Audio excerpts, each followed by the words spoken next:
Friends, मैं आपका दोस्त रितेश अपने MPPSC नोट्स इन हिंदी चैनल में आप सभी का स्वागत करता हूं। तो फ्रेंड्स, आज के वीडियो में हम डिस्कस करने वाले हैं साइबर सुरक्षा के नेक्स्ट पार्ट यानी सेकंड पार्ट के बारे में। और इस वीडियो का फर्स्ट पार्ट मैंने अपने चैनल की प्लेलिस्ट में डाल दिया हुआ है, तो यदि आपने उसे नहीं देखा है तो आप देख सकते हैं। अब इसमें हम डिस्कस करेंगे सेकंड पार्ट के बारे में, जिसमें फर्स्ट पार्ट के आगे के बारे में डिस्कस किया गया है और कई इंपॉर्टेंट पॉइंट्स इसमें भी शामिल किए गए हैं। तो चलते हैं सीधे हम अपने वीडियो की ओर, देखेंगे कि कौन कौन से साइबर सुरक्षा से रिलेटेड पॉइंट्स हैं। तो सबसे पहले देख लेते हैं मालवेयर। मालवेयर क्या होता है? तो मालवेयर एक ऐसा सॉफ्ट प्रोग्राम है जो कंप्यूटर को नुकसान पहुंचा सकता है और इसे एक मैलिशियस सॉफ्टवेयर भी कहते हैं। मैलवेयर किसी दूसरे के कंप्यूटर में घुसकर उस कंप्यूटर की व्यक्तिगत या गोपनीय जानकारी चोरी करने, उसे बदलने इत्यादि जैसे कार्य करता है। ठीक है। और मैलवेयर का हमारे कंप्यूटर में घुसना हमारे कंप्यूटर की सिक्योरिटी के लिए खतरनाक हो सकता है। मतलब कि मैलवेयर क्या करता है कि कंप्यूटर की जो सुरक्षा है उसे तोड़ देता है और उसकी चीज़ों को नष्ट करने का या फिर कंप्यूटर की जो सिक्योरिटी है उसे ख़त्म करने का काम करता है। ठीक है, कंप्यूटर में घुस के। अब देखते हैं कि मालवेयर की कार्यविधि क्या होती है। तो सबसे पहले देखते हैं कि पहला पॉइंट क्या है। तो किसी मालवेयर को विशिष्ट निर्देश दिए जाते हैं जो इसे जहां तक संभव हो सके इंटरनेट से जुड़े उपकरणों पर कब्जा करने के लिए निर्देशित करते हैं। मतलब कि मालवेयर को एक कोई निर्देश देता है कि हाँ, इस जगह इस कंप्यूटर या सिस्टम में चीज़ को जा करके इस उपकरण को या फिर इस डेटा को इसको ख़राब करना है। ठीक है, तो इसको निर्देश दिए जाते हैं, उसी के अकॉर्डिंग ये कार्य करता है। ठीक है। और इसके बाद देखते हैं अगला क्या है। प्रोग्रामिंग के अनुसार मालवेयर इंटरनेट से जुड़ी डिवाइस को बॉटम से परिवर्तित कर देता है और एक बॉटनेट का निर्माण प्रारंभ कर देता है। और रीपर और सेपेसी जैसे मॉलवेयर उपकरणों में उपस्थित कमजोरियों की पहचान करने और उपकरणों को बोट्स में परिवर्तित करने में सक्षम होता है। ठीक है। इसके बाद एक बार पर्याप्त बोटनेट का निर्माण हो जाने पर एक ही सर्वर पर एक साथ अत्यधिक मात्रा में पिंग्स भेजे जाते हैं, जिसके परिणाम स्वरूप सर्वर ठप हो जाता है और इसे DDoS हमला कहा जाता है। ठीक है। इसके बाद देखते हैं बोटनेट के आकार के आधार पर मालवेयर एक ही समय में या एक ही समय अवधि में कई DDoS हमले कर सकते हैं। इसके बाद मैलवेयर के उदाहरणों में निम्नलिखित शामिल है। मतलब मैलवेयर के अंतर्गत कौन कौन आते हैं। ठीक है, तो उसके उदाहरणों में सबसे पहला वायरस आता है। ठीक है, तो कंप्यूटर वायरस एक छोटा सा सॉफ्टवेयर प्रोग्राम होता है जो एक कंप्यूटर से किसी अन्य दूसरे कंप्यूटर में फैलता है और कंप्यूटर कार्यवाही को बाधित करता है। और कंप्यूटर वायरस कंप्यूटर पर मौजूद डेटा को दूषित कर सकता है या हटा सकता है। वायरस को अन्य कंप्यूटर पर फैलाने के लिए किसी ईमेल प्रोग्राम का सहारा ले सकता है या हार्डवेयर पर मौजूद प्रत्येक चीज़ को भी हटा सकता है। मतलब क्या है कि वायरस, जैसा कि आपको पता होगा कि कंप्यूटर में कहा जाता है कि वायरस आ गया है, बार बार इस टर्म का यूज किया जाता है। तो वो एक प्रकार का क्या होता है, वो प्रोग्राम होता है, एक प्रकार का सॉफ्टवेयर प्रोग्राम होता है जो कि कंप्यूटर में प्रवेश करके ईमेल के माध्यम से या किसी इंटरनेट साइट में जब हम विजिट करते हैं तो वहाँ पे भी कई ऐसे वायरस होते हैं, एरर्स होते हैं, जिसकी वजह से वायरस प्रवेश कर जाता है कंप्यूटर सिस्टम में और कंप्यूटर सिस्टम की जो डेटा वगैरह को वो नष्ट करने लगता है और धीरे धीरे उसकी जो कार्य प्रणाली है कंप्यूटर की उसको बाधित करने का काम करता है। कौन? तो वायरस, जिसके लिए फिर हम एंटीवायरस का यूज करते हैं जिससे वायरस को हटाया जा सके कंप्यूटर में। और एंटीवायरस का यूज करने पर कंप्यूटर पुनः प्रॉपर काम करने लगता है। ठीक है। इसके बाद देखते हैं कि अगला क्या है मेलवेयर के उदाहरण। थोड़ा इसके बारे में और देखते हैं। पहले यह कंप्यूटर वायरस ईमेल के माध्यम से, पेन ड्राइव के माध्यम से, दूषित ड्राइव से, इंटरनेट के माध्यम से, पायरेटेड सॉफ्टवेयर के माध्यम से हमारे कंप्यूटर में आ सकता है। इसलिए इन सब से बचाव रखना चाहिए। मतलब कि ईमेल के माध्यम से भी वायरस आ सकता है कंप्यूटर में, पेन ड्राइव के थ्रू भी। और जो किसी दूसरे की यदि हम पेन ड्राइव यूज कर रहे हैं और उसके में वायरस है तो हमारे भी कंप्यूटर में आ सकता है। और इंटरनेट की बताया, जैसा कि मैंने कई बार हम ऐसी वेबसाइट को विजिट करते हैं जो कि जिसमें वायरस होने की वो संभावना होती है, जिससे वायरस हमारे कंप्यूटर सिस्टम में प्रवेश कर जाता है। ठीक है। और इसके बाद इन सभी से बचाव रखना चाहिए। मतलब कि यदि हम कंप्यूटर को अपने सुरक्षित रखना चाहते हैं तो इन सभी चीज़ों से बच कर रहना चाहिए और ज़्यादा से ज़्यादा हमें ये कोशिश करनी चाहिए कि हम हमेशा एंटीवायरस का यूज करें अपने कंप्यूटर में, जिससे कंप्यूटर की जो सिस्टम वर्किंग है वो अच्छी तरह से कार्य करते रहे। ठीक है। इसके बाद देखते हैं क्या है। तो इसके बाद वर्म क्या है। तो वर्म उपयोगकर्ता की अनुमति या सहभागिता के बिना फैलने वाला कंप्यूटर कोड होता है। ज़्यादातर बर्म ईमेल अटैचमेंट से आते हैं और उस अटैचमेंट को डाउनलोड करने पर हमारे कंप्यूटर में आ जाते हैं और हमारे कंप्यूटर को समन्वित कर देते हैं। बर्म एड्रेस बुक के सभी कॉन्टैक्ट कॉपी कर लेते हैं और यह कंप्यूटर पर गुप्त तरीके से संक्रमण करते हैं जिसका उपयोगकर्ता को पता भी नहीं चलता। मतलब क्या है कि बर्म जो होते हैं, जब हम कभी ऐसा देखते हैं कि कई ईमेल स्पैम आते हैं, हमारे में ईमेल वगैरह भेजे जाते हैं अननोन पर्सन के द्वारा या अननोन कोई भी एजेंसी के द्वारा, जिसे हम कभी ध्यान से नहीं देखते हैं और जल्दीबाजी में उसमें दी हुई लिंक वगैरह पर क्लिक कर देते हैं, जिसके कारण कई प्रकार के जो बर्म होते हैं वो डाउनलोड हो जाते हैं हमारे कंप्यूटर सिस्टम या मोबाइल वगैरह में। तो उससे क्या करते हैं, वो कंप्यूटर को हानि पहुंचाते हैं गुप्त तरीके से, मतलब से एकदम गुप्त तरीके से संक्रमण करते हैं कंप्यूटर में और कई प्रकार के डेटा वगैरह को नष्ट करते हैं, जिससे इसके प्रभाव के बारे में उपयोगकर्ता को पता भी नहीं चलता। इस तरह से ये छुप के कार्य करते हैं एक प्रकार से, ठीक है। और अगला क्या है, ट्रोजन हॉर्स। ये क्या है, तो ट्रोजन हॉर्स एक सॉफ्टवेयर प्रोग्राम होता है जो किसी अन्य प्रोग्राम के अंदर छुपा रहता है और इसका मकसद कंप्यूटर को समन्वित करना होता है ताकि उस कंप्यूटर की सारी गतिविधियों तक उसकी पहुंच बन सके। ट्रोजन हॉर्स अपने आप नहीं फैलते, यह किसी बर्म वायरस या किसी अन्य डाउनलोड किए गए सॉफ्टवेयर के माध्यम से फैलते हैं और ट्रोजन हॉर्स को हैकर्स कंप्यूटर को कंट्रोल करने के लिए भी उपयोग करते हैं। तो क्या है कि जो ट्रोजन हॉर्स होते हैं वो एक सॉफ्टवेयर प्रोग्राम तो होते हैं, लेकिन ये खुद नहीं फैलते, ये किसी अन्य सॉफ्टवेयर के अंदर छिपे रहते हैं और उसके थ्रू कंप्यूटर वगैरह में आ जाते हैं। और ये क्या करते हैं, कंप्यूटर के जो हैकर्स होते हैं वो इस ट्रोजन हॉर्स की मकसद से, क्योंकि ये गुप्त तरीके से आते हैं कंप्यूटर में, तो इस वजह से हैकर्स जो है इन ट्रोजन हॉर्स की वजह से कंप्यूटर को कंट्रोल में लेने की कोशिश करते हैं, ठीक है। इसके बाद ट्रोजन हॉर्स जिस भी सॉफ्टवेयर में छुपे होते हैं उस सॉफ्टवेयर को सुरक्षित होने का दिखावा करते हैं, परंतु बाद में अपना दुर्भावनापूर्ण काम करने लगते हैं और कंप्यूटर को संक्रमित करने लगते हैं। मतलब क्या है कि ये जो ट्रोजन हॉर्स हैं ये हैकर्स के द्वारा इस तरह से यूज किए जाते हैं कि जो भी सॉफ्टवेयर में ये छिपे हुए होते हैं तो ऐसा दिखाया जाता है कि वो जो सॉफ्टवेयर है जिसमें ये छिप कर आए हैं वो सॉफ्टवेयर पूरी तरह से सुरक्षित है, लेकिन एक्चुअल में ऐसा नहीं होता है। ये अंदर ही अंदर सीक्रेटली मोड में कंप्यूटर को हानि पहुँचाते रहते हैं, ठीक है। इसके बाद क्या है अगला, स्पाईवेयर। स्पाईवेयर क्या है, स्पाईवेयर आपकी जानकारी के बिना आपके कंप्यूटर में आ सकता है, ये कंप्यूटर की कॉन्फ़िगरेशन को बदल सकता है और ज़्यादातर स्पाईवेयर आपके कंप्यूटर की गतिविधियां ट्रैक करते हैं और इसकी सूचना किसी थर्ड पार्टी, किसी अन्य व्यक्ति को बेचते हैं ताकि उसका उपयोग किसी कॉमर्शियल कार्य में लिया जा सके। और स्पाईवेयर आपके कंप्यूटर में वेब ब्राउज़र में वेबसाइट को रीडायरेक्ट भी कर सकते हैं और इसका मतलब यह हुआ कि आप वेबसाइट कुछ और खोलें और खुल गई कोई और वेबसाइट। मतलब क्या है कि जो स्पाईवेयर होते हैं कई बार आपकी जानकारियों को आपके कंप्यूटर या सेल फोन वगैरह से चुरा लेते हैं और वो किसी थर्ड पार्टी को बेच देते हैं, जिससे उसकी जिसका यूज करके वो आपसे पैसे कमा सके, ठीक है। तो ये क्या होता है कि ये कई बार आपकी वेबसाइट को इस प्रकार से भी मतलब आपके कंप्यूटर को कंट्रोल में ले लेते हैं कि यदि आप कंप्यूटर में किसी वेबसाइट को खोल रहे हैं इंटरनेट के थ्रू, तो यदि आप खोल कोई वेबसाइट रहे हैं तो खुल दूसरी जाती है। इसका मतलब क्या हुआ कि इनके कंट्रोल में कंप्यूटर सिस्टम आ जाता है कि ये अपने कंट्रोल के अकॉर्डिंग ही आपको साइट वगैरह खोल के देने लगते हैं, ठीक है। आपके अकॉर्डिंग सिस्टम कार्य नहीं करता उस समय पर। इसके बाद देखते हैं कि अगला क्या है, तो एडवेयर। एडवेयर क्या है, जैसा कि नाम से ही स्पष्ट है कि यह किसी फ्री के सॉफ्टवेयर के साथ ही डाउनलोड हो जाता है और जब भी इंटरनेट के साथ जुड़ता है तो एडवर्टाइजमेंट दिखाना शुरू कर देता है। जो एडवर्टाइजमेंट दिखाई जाती है उसके माध्यम से पैसा कमाया जा सकता है, हालांकि यह नुकसानदेह भी हो सकते हैं और नहीं भी। तो क्या होता है कि एडवेयर क्या होते हैं कि कई बार आपने देखा होगा कि जब आप किसी वेबसाइट में विजिट करते हैं तो ये क्या होता है कि उस सॉफ्टवेयर ये क्या होता है कि अपने आप इंटरनेट में ये एडवेयर के रूप में ऐड वगैरह दिखाने लगते हैं और कई बार क्या होता है कि हम इन ऐड को क्लिक कर देते हैं, जिसके कारण ये वायरस के रूप में कंप्यूटर में भी आ जाते हैं और इसके थ्रू क्या होता है कि लोग एडवेयर का यूज करके कई प्रकार की गलत साइटें दिखाकर कई बार आपसे पैसे की भी मांग करने लगते हैं, ठीक है।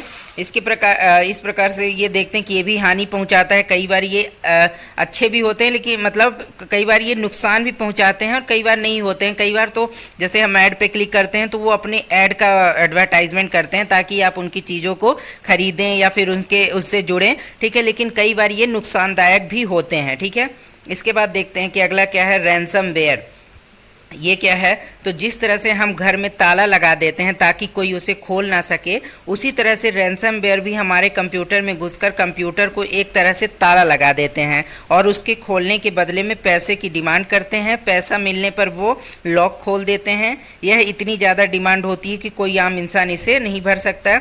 यह किसी को किडनैप करने के बाद फिरौती मांगने जैसा है। मतलब क्या है, रैंसमवेयर क्या है, तो ये एक ऐसे प्रकार के सॉफ्टवेयर वगैरह प्रोग्रामर होते हैं ताकि जो कि हमारे कंप्यूटर को बंद कर देते हैं, अपनी तरफ से लॉक लगा लेते हैं, सिक्योरिटी पासवर्ड वो कर देते हैं और क्या करते हैं, आपके सामने कंप्यूटर के में एक मैसेज भेजते हैं और आपसे कुछ पैसों की डिमांड करते हैं। कई बार ये पैसे या रकम इतनी ज़्यादा होती है कि एक नॉर्मल जो व्यक्ति होता है वो इसे नहीं चुका पाता है, और यदि कोई व्यक्ति इस पैसे को चुका देता है तभी ये उसका पासवर्ड तोड़ते हैं, मतलब उसको कंप्यूटर सिस्टम को फ्री करते हैं। अदरवाइज ये कंप्यूटर सिस्टम को फ्री नहीं करते, जिससे क्या होता है कि कई बार हमारे डेटा वगैरह का काफ़ी ज़्यादा नुकसान होता है और इससे काफ़ी ज़्यादा समस्याएं उत्पन्न होती हैं, ठीक है।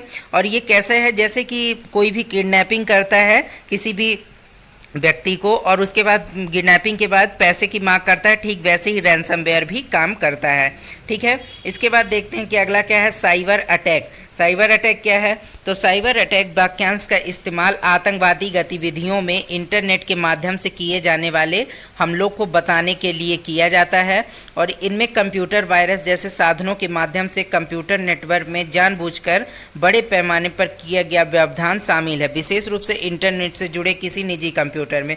मतलब साइबर अटैक क्या होता है, तो इसमें कई बार इसका यूज आतंकवादी गतिविधियों में इंटरनेट के माध्यम से किए जाने वाले हमलों को बताने के लिए। मतलब कि कई बार साइबर अटैक करवाए जाते हैं किसी भी आतंकवादी संगठन के द्वारा, या फिर किसी भी मतलब कि जो ऐसे संगठन हैं जो किसी पर्टिकुलर दूसरे संगठन को नुकसान पहुंचाना चाहते हैं, ठीक है। तो वो लोग क्या करते हैं, साइबर अटैक करवा देते हैं किसी वेबसाइट पर या किसी भी उस देश के डेटा पर, किसी भी चीज़ पर वो अटैक करवा देते हैं, साइबर अटैक, जिसके कारण काफ़ी नुकसान उठाना पड़ता है, ठीक है।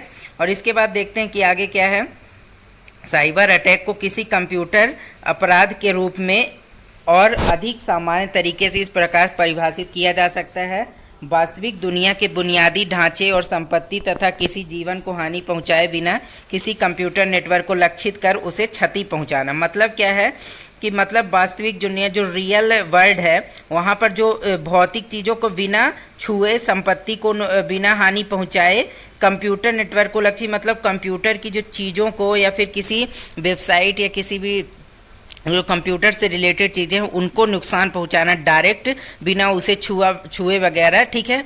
तो वो क्या कहलाता है, तो साइबर अटैक कहलाता है, ठीक है। इसके बाद देखते हैं कि आगे क्या है, साइबर अटैक के प्रकार कौन कौन से हैं, तो ये मेलवेयर हो सकता है, फिशिंग हो सकता है, man in the middle attack हो सकता है, डेनियल ऑफ सर्विस अटैक हो सकता है, SQL injection, zero day exploit, DNS tunneling, ठीक है। इसके बाद देखते हैं कि आगे क्या है, तो हैकिंग। हैकिंग क्या है, तो हैकिंग एक ऐसी प्रक्रिया है जिसमें हैकिंग करने वाला किसी अन्य व्यक्ति की जानकारी को बिना उसकी इजाज़त के चोरी करता है। ऐसा करने के लिए वह उस व्यक्ति की निजी जानकारियों में सेंध लगाकर उसे हैक करता है, और हैकिंग को गैर कानूनी माना गया है, लेकिन कई बार हैकिंग अच्छे काम के लिए भी की जाती है। इसके माध्यम से कई प्रकार के अपराध साइबर अपराधियों द्वारा किए जाते हैं। क्या है हैकिंग, क्या होती है, तो हैकिंग क्या होती है कि जब कोई व्यक्ति किसी दूसरे व्यक्ति की इजाज़त के बिना उसकी चीज़ों को चोरी करता है, मतलब कंप्यूटर वगैरह से, जैसे कि कंप्यूटर वगैरह के डेटा को चोरी कर लेता है बिना उस व्यक्ति के अनुमति के, जिसका वो कंप्यूटर या फिर सिस्टम वगैरह है उसका डेटा है, तो उसकी अनुमति के बिना यदि कोई इसे चोरी करता है तो वो हैकिंग कहलाता है, ठीक है। तो क्या होता है कि ये क्या करते हैं हैकर, ये आपकी निजी जानकारियों को चुरा लेते हैं और किसी थर्ड पार्टी को भी दे सकते हैं, ठीक है। और कई बार ये क्या होते हैं कि हैकर जो होते हैं अच्छे काम भी करते हैं, मतलब कि हैकिंग के भी कई प्रकार होते हैं, जिसे हम नीचे देखेंगे कि हैकिंग के भी जो कई अच्छे हैकर भी होते हैं, बुरे हैकर भी होते हैं, ठीक है। तो इसके बारे में हम देखते हैं नीचे क्या है। 3 प्रकार के हैकर, ठीक है। जैसे कि मैं आपको बताया हैकर कई प्रकार के होते हैं। तो पहला क्या है, वाइट हैट हैकर। ये कौन है?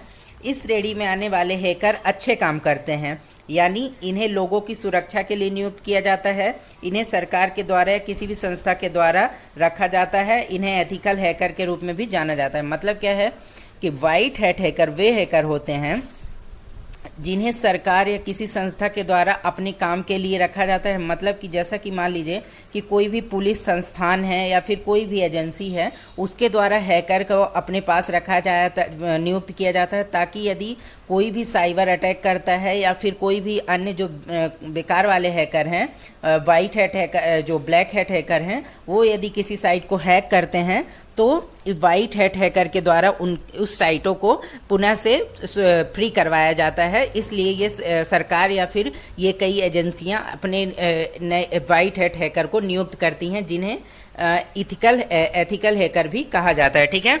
इसके बाद अगला क्या है, तो अगला है ब्लैक हैट हैकर। जैसा कि ऊपर हमने देखा कि वाइट हैट हैकर जो कि अच्छे हैकर के रूप में जाने जाते हैं, और अगला क्या है, ब्लैक हैट हैकर। तो ये इन हैकर्स को क्रैकर्स भी कहा जाता है, ब्लैक हैट हैकर्स को, ठीक है। तो और यह अपनी दक्षता का गलत इस्तेमाल करके गैर कानूनी काम करते हैं, जैसे किसी निजी कंपनियों निजी जानकारियों को चुराना, किसी के अकाउंट को हैक करना, उन जानकारियों का ऑनलाइन इस्तेमाल पैसा कमाने में करना। मतलब कि क्या होता है कि जो ब्लैक हैट हैकर होते हैं, ये किसी भी जानकारी को चुराने का काम करते हैं, दूसरे की जानकारियों को, ठीक है। और क्या करते हैं कि जो इनके पास इतनी अच्छी जो मतलब कि जानकारी होती है इनके किसी भी चीज़ को हैक करने की, तो ये इसका यूज कहाँ करते हैं, तो गलत चीज़ों को करने में इस्तेमाल करते हैं। कई बार ये जानकारियों को हैक कर लेते हैं और ऑनलाइन इनका बिजनेस करते हैं, ठीक है। पैसा कमाने के लिए इन जानकारियों का यूज करते हैं। तो ये ब्लैक हैट हैकर होते हैं और इन्हें क्या कहा जाता है, क्रैकर्स कहा जाता है, ठीक है। इसके बाद अगला क्या है, ग्रेट हैट हैकर। ये कौन होते हैं, तो इस श्रेणी के हैकर ब्लैक और वाइट का सम्मिश्रण होते हैं, जो कुछ समय के लिए अच्छा काम करते हैं और कभी कभी गैर कानूनी भी काम करते हैं। मतलब क्या होता है कि जो वाइट हैट हैकर और ब्लैक हैट हैकर दोनों का मिश्रण के रूप में ये काम करते हैं। ग्रे हैट हैकर मतलब कि ये कभी कभी अच्छा ही काम कर सकते हैं पैसों के लिए, और कभी कभी ये गलत काम में भी कर लेते हैं पैसों के लिए, ठीक है। तो ये मिक्स के तौर पर कार्य करते हैं, ठीक है। इसके बाद देखते हैं अगला क्या है, फिशिंग।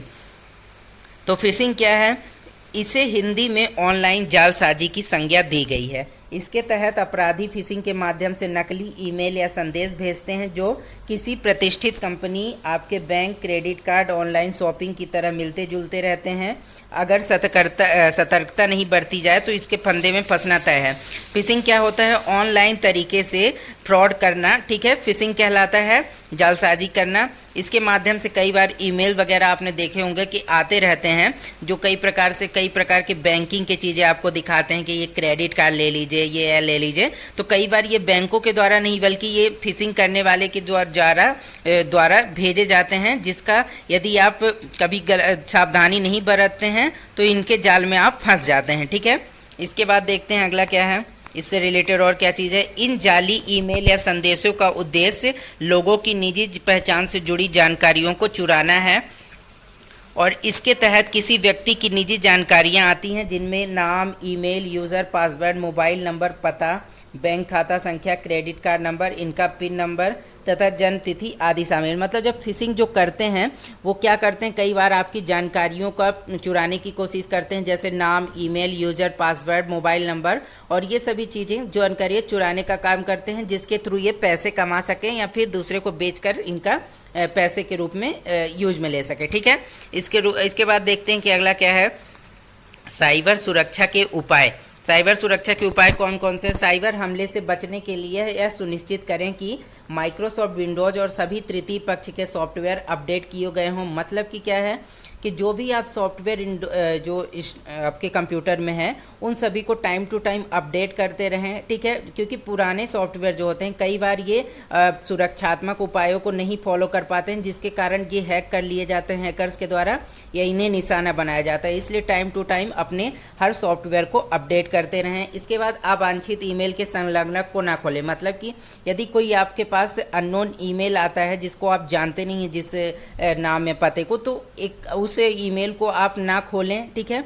तो इसमें भी इसके भी बचाव के तरीके हैं। इसके बाद अगला क्या है, कभी भी किसी अनचाहे ईमेल में शामिल यूआरएल पर क्लिक ना करें और भले ही वह आपकी संपर्क सूची में शामिल लोगों से आए हों। तो क्या है कि कभी कभी ऐसा होता है कि कई बार ऐसे ईमेल होते हैं जो कि हमें लगते हैं कि हमारे जान पहचान वाले ने ही भेजे हैं, लेकिन कभी कभी उसमें कोई यूआरएल दिए होते हैं, ठीक है। तो उन्हें किसी भी प्रकार से ना खोलें। यदि कई बार ऐसा होता है कि ये यूआरएल भले ही आपके दोस्तों के द्वारा भेजे गए हैं, लेकिन कई बार ये फ्रॉड भी होते हैं, क्योंकि उनके पास भी वो सेंड किए गए हैं और वो आपके में सेंड कर देते हैं, जिसकी वजह से कई बार हम इसके फंदे में फंस जाते हैं, ठीक है। तो ऐसे अनचाहे जो कि यूआरएल आपके मोबाइल में आ गए हैं ईमेल के थ्रू, तो उन सभी को खोलें ना बिना, ठीक है, जांच पड़ताल के। इसके बाद देखते हैं कि अगला क्या है, सभी सिस्टमों पर एंटीवायरस सॉफ्टवेयर अद्यतन बनाए रखें। मतलब क्या है कि आपके जितने भी सिस्टम हैं कंप्यूटर में अपने या फिर मोबाइल में,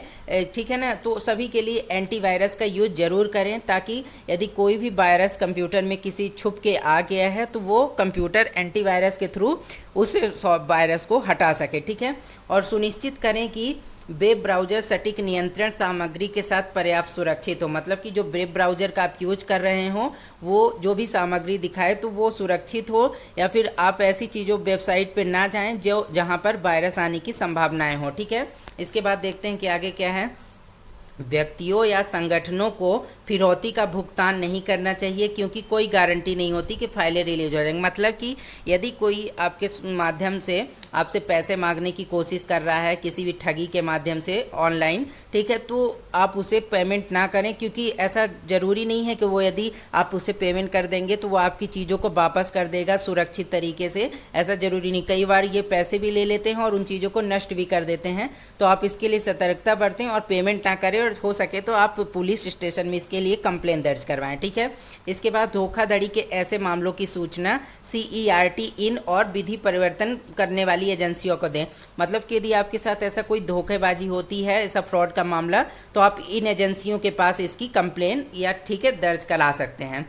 तो आज के फ्रेंड्स वीडियो में हमने सेकेंड पार्ट के बारे में पढ़ा साइबर सुरक्षा से रिलेटेड, जिसमें हमने मालवेयर के कई उदाहरणों के बारे में समझा और मालवेयर की कार्यविधि क्या है और साइबर अटैक क्या है, साइबर अटैक से बचने के उपाय क्या है, इन सभी के बारे में इस वीडियो में देखा। तो इन सभी के आप नोट्स तैयार कर लें। और फ्रेंड्स, इसका जो एक थर्ड पार्ट और मैं लेकर आऊँगा, जिसमें कुछ साइबर सुरक्षा से रिलेटेड MCQs हम डिस्कस करेंगे, बहुविकल्पी प्रश्न, जिसमें कई इंपॉर्टेंट क्वेश्चन होंगे जो कि MPPSC प्री के एग्जाम के लिए काफ़ी इंपॉर्टेंट होंगे। तो उस वीडियो को भी आप ज़रूर देखें, और उसके लिए मेरे चैनल MPPSC नोट्स इन हिंदी को सब्सक्राइब कर लें, ताकि मेरे आने वाले नेक्स्ट वीडियोज़ जो भी हों MPPSC प्री एग्जाम से रिलेटेड या फिर मेंस से, तो उन सभी की नोटिफिकेशन आपको मिलते रहें। तो ओके फ्रेंड्स, आज के लिए इतना ही। यदि वीडियो अच्छा लगा हो तो लाइक और शेयर ज़रूर करें, कमेंट करके मुझे ज़रूर बताएं। Okay friends, bye bye.